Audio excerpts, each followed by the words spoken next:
చూడండి ఎంత మంది ఉన్నారో. This family is a huge. వచ్చేసాడు శ్రీకృష్ణుడు.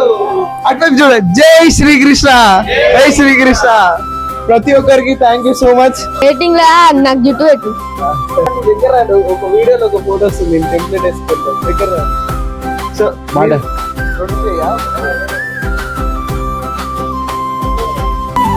గమ్యమేదో తెలియకున్నా చీకటెంతో కమ్ముకున్నా శ్రీకృష్ణుడు. జై శ్రీకృష్ణ. థ్యాంక్ యూ అండి. ప్రతి ఒక్కరికి thank you so much support చేసినందుకు. రాత మార్చే దారులన్నీ రాళ్ల ముళ్ళతో నిండిన పిల్లలకి మంచి మోటివేషన్ లాగా ఉంది. పోని నవ్వుతోటి బాగుంది, చాలా బాగుంది, బాగా చేశారు.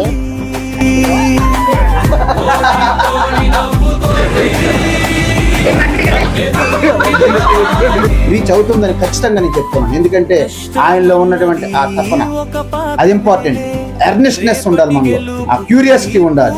అప్పుడే ఉన్నటువంటి కండిషన్స్, మీకున్నటువంటి డ్రాబ్యాక్స్, మీకున్నటువంటి ఆబ్స్టికల్స్, ఏదైతే స్పీడ్ బ్రేకర్స్ ఉంటాయో అన్ని పోతాయి. అప్పుడు just unplug your wings, rise above, sky is the limit.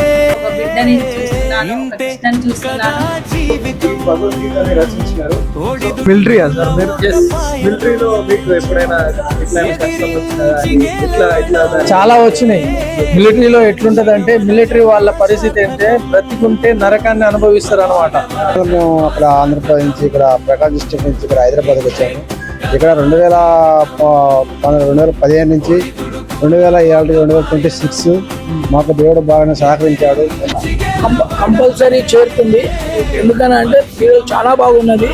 ఇంతకుముందు నరసింహస్వామి వచ్చింది, కృష్ణ భగవాన్ చాలా మంది ఈ కలియుగంలో అతను వాళ్ళని నమ్ముతారు, పూజ చేస్తారు. ఇది చాలా హై లెవెల్కి వెళ్తుందని చెప్పి. మేడం మీకు కృష్ణాయంతం ఎట్లా అనిపిస్తుంది? చాలా బాగుంది, చాలా ఎక్సలెంట్ గా ఉంది. ఇంకా వాయిస్ అయితే అసలు నిజంగా నాకు చాలా బాగా నచ్చింది. సూపర్ గా ఉంది. ఇప్పుడు చూడలే, ఇట్లా మూవీస్ లో తప్ప ఎప్పుడు చూడలే. జై హింద్, జై భారత్. దుడుకు